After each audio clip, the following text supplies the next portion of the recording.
तो बच्चों, कैसे हो आप सभी?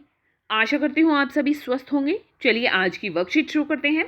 तो ये है हमारी वर्कशीट नंबर 36 जो SCERT द्वारा दी गई है और क्लास 4 के लिए है। यहाँ साथ में आप अपना सेक्शन लिखिए A, B या C, जो भी आपका सेक्शन है। आज डेट है 2 मार्च 2022। यहाँ आपको अपना नेम और यहाँ अपनी टीचर का नेम फिल करना है। और ये वर्कशीट हमारी इंग्लिश सब्जेक्ट की है। रीडिंग कैंपेन का वीक 7 है जिसका थीम है let's play. Good morning children, hope you are doing great. Good morning प्यारे बच्चों, उम्मीद है आप सभी स्वस्थ होंगे और कार्य भी अच्छे से कर रहे होंगे। Mittu and his friends always play together. Mittu और उसके दोस्त हमेशा एक साथ खेलते हैं। The lockdown due to COVID-19 pandemic made him and his friends play indoor games such as carom और ludo. तो ये जो लॉकडाउन हुआ है कोविड-19 पैंडेमिक में, इसमें क्या हुआ, सभी दोस्त इंडोर गेम्स खेल रहे हैं। खेले थे ना, आपने भी इंडोर गेम्स खेले होंगे जब ये हमारा लॉकडाउन लगा तो उसी के बारे में हम बात करेंगे आज। तो इंडोर गेम्स क्या होते हैं? इंडोर गेम्स वो होते हैं जो हम घर के अंदर खेल सकें, जैसे कैरम बोर्ड, लूडो। ये हम क्या कर सकते हैं, घर में बैठकर खेल सकते हैं। तो ऐसे ही गेम्स को हम इंडोर गेम्स बोलते हैं।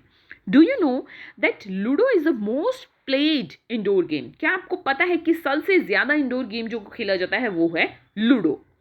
Let's read about the history of ludo. चलिए लूडो के बारे में जानते हैं, उसकी हिस्ट्री के बारे में जानते हैं। ये है लूडो, आपने देखा भी होगा। Ludo is a traditional board game. क्या है? ये एक ट्रेडिशनल बोर्ड गेम है। इस तरह से ये बोर्ड होता है, आपने देखा है कि ये बोर्ड लकड़ी का बना होता है या गत्ते का बना होता है, और ये एक ट्रेडिशनल बोर्ड गेम है। It's originated in India. तो ये सबसे पहले कहाँ खेला जाता था? इंडिया में। तो इंडिया में ही क्या बनाया था? लूडो का गेम बनाया गया था। With time the game became popular all over the world. तो टाइम के साथ ही ये पूरी दुनिया में क्या हो गया? पॉपुलर हो गया, मशहूर हो गया। The game was depicted as a form of illustration on the wall of Ellora caves in Maharashtra. तो ये कहाँ है? एलोरा केव्स महाराष्ट्र में भी बने हुए हैं। It was known as pachisi in India. तो इंडिया में इसे क्या कहते हैं? इसे पच्चीसी कहते हैं, इंडिया में पहले कहा जाता था। The name ludo came from England in 1896। तो क्या हुआ, पहले इसको हम इंडिया में पच्चीसी कहते थे, इस तरह से इसे पच्चीसी कहते थे। फिर क्या हुआ, इंग्लैंड ने इसको नाम दिया लूडो। कब दिया? वो 1896 में दिया। Given below are the pictures of a few games, categorize them into indoor games and outdoor games. Now write them in your notebooks. तो क्या है, नीचे कुछ गेम्स दिए हैं, आप देख सकते हैं यहाँ पर ये गेम्स दिए हैं। उनको कैटेगराइज करना है इंडोर और आउटडोर गेम्स में। इंडोर क्या होते हैं? जो घर के अंदर खेले जा सके। आउटडोर होते हैं जो घर के बाहर ही खेले जा सके गेम्स। और फिर आपको ये नेम अपनी कॉपी में लिखने हैं। तो देखिए, इसमें से मोस्टली गेम्स तो आपने देखे होंगे या खेले भी होंगे। तो चलिए मैं आपको बता देती हूँ इनके बारे में। काइट फ्लाइंग यानी पतंग उड़ाना। तो कहाँ पर पतंग उड़ा सकते हैं? क्या हम एक कमरे में पतंग उड़ा सकते हैं? नहीं, हम छत पर या किसी ग्राउंड में पतंग उड़ा सकते हैं। छत पर तो हमें अवॉइड करना चाहिए वैसे पतंग उड़ाना, हमें ग्राउंड में पतंग उड़ाना चाहिए कहीं। तो पतंग उड़ाने को हम बोलते हैं काइट फ्लाइंग।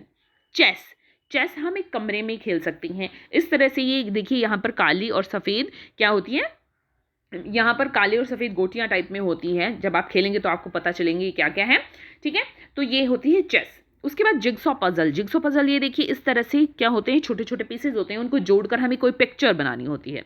हॉप्सकॉच क्या होता है? इस तरह से हम क्या कर सकते हैं, हमारी फर्श पर, हमारी ज़मीन पर इस तरह से देखिए, आपने ये यहाँ पर ये ऐसे ब्लॉक्स बनाए जाते हैं और फिर जंप करके नेक्स्ट ब्लॉक में कूदना होता है, तो इसे हम हॉप्सकॉच कहते हैं। कैरम बोर्ड तो हो सकता है आप सभी ने मोस्टली ने देखा भी होगा और खेला भी होगा।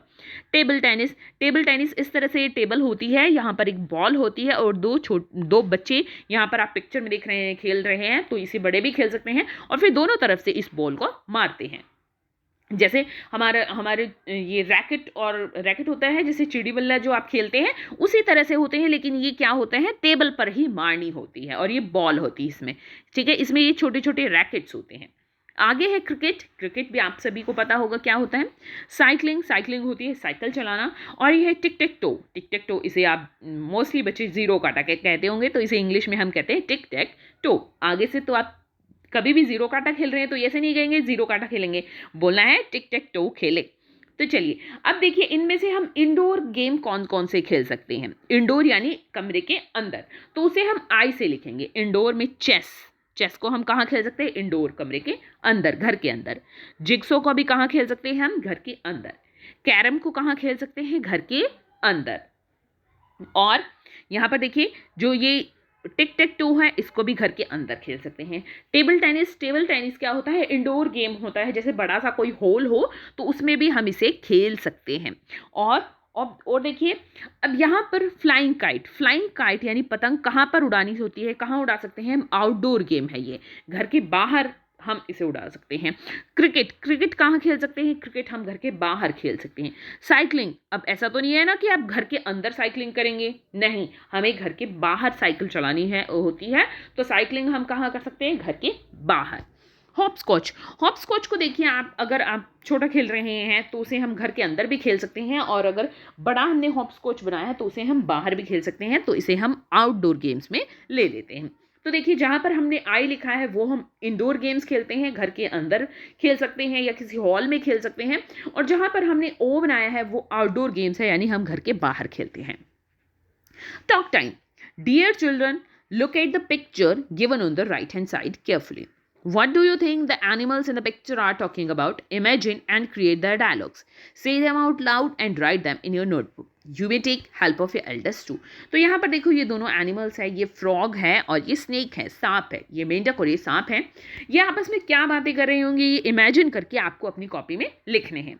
घर पे बड़ों की भी मदद आप ले सकते हैं। तो देखिए मुझे तो बहुत सिंपल से इनमें सेंटेंसेस लगे कि क्या बातें कर रहे होंगे। अब स्नेक ने, सांप ने इसको मेंढक को पकड़ लिया, तो ये क्या कहेगा? प्लीज लीव मी, कि प्लीज मुझे छोड़ दो। और सांप क्या कहेगा? No I will eat you, नहीं मैं तुम्हें खाऊंगा। अगर आपको कोई और डायलॉग भी लग रहा है कि इमेजिन करके आपके माइंड में कोई और डायलॉग आ रहा है, तो आप वो भी लिख सकते हैं। अभिभावकों के लिए सुझाव है, विभिन्न खेलों, उनके नियमों तथा खेलते समय बरती जाने वाली सावधानियों के बारे में बच्चों के साथ चर्चा करें कि कौन से खेल खेलते समय हम कौन से नियम तथा सावधानी बरतनी चाहिए। तो कभी भी बच्चों को समझाइए कि कभी भी खेलते समय हमें जल्दबाजी में नहीं खेलना चाहिए, आराम से शांतिपूर्वक हमें गेम खेलना चाहिए, कभी भी किसी बच्चे को चोट नहीं पहुंचानी चाहिए, और ना ही ऐसे काम करने चाहिए जिससे हमें चोट पहुंच सके। और हमेशा अपने आप को हाइड्रेटेड रखें, पानी पीते रहें। ऐसा नहीं है कि तुम 2-3 घंटे खेल रहे हो और पानी नहीं पिए। हाँ, एकदम से स्वेटिंग में, पसीने में पानी नहीं पिए, लेकिन कुछ समय के बाद हम पानी पीते रहना चाहिए हमें। और कभी भी हमें चोट लगे तो उसे इग्नोर नहीं करना चाहिए, ना अपनी चोट को, ना अपनी किसी फ्रेंड की चोट को इग्नोर नहीं करना चाहिए। तभी घर पर आकर बड़ों को चोट दिखानी चाहिए कि इस तरह से इस बच्चे को चोट लग गई है, मुझे चोट लग गई है। कभी भी रोड पर गेम नहीं खेलने चाहिए, और हमेशा जो प्रोटेक्टिव गियर्स है वो हमें पहनने चाहिए, जैसे साइकिलिंग करते हुए हेलमेट पहनना चाहिए, और क्रिकेट खेलते हुए नी पैड पहनने चाहिए। तो इस तरह से हमें बच्चों को बताइए कि ये सावधानियां हमें खेल खेलते समय बरतनी चाहिए। आज का कोविड का मैसेज है कि जब भी हम घर से बाहर जाएं हमें सोशल डिस्टेंस मेंटेन रखना चाहिए, तभी हम कोरोना को हरा सकते हैं। आज की ये वर्कशीट यहीं पर खत्म होती है। अगर आपको वीडियो पसंद आई है तो लाइक कर दीजिए, अपने फ्रेंड्स के साथ शेयर कीजिए, और चैनल को सब्सक्राइब कर लीजिए ताकि आगे आने वाली वर्कशीट आपकी मिस ना हो। फिर मिलते हैं एक नई वर्कशीट के साथ, तब तक के लिए अपना ध्यान रखना। धन्यवाद।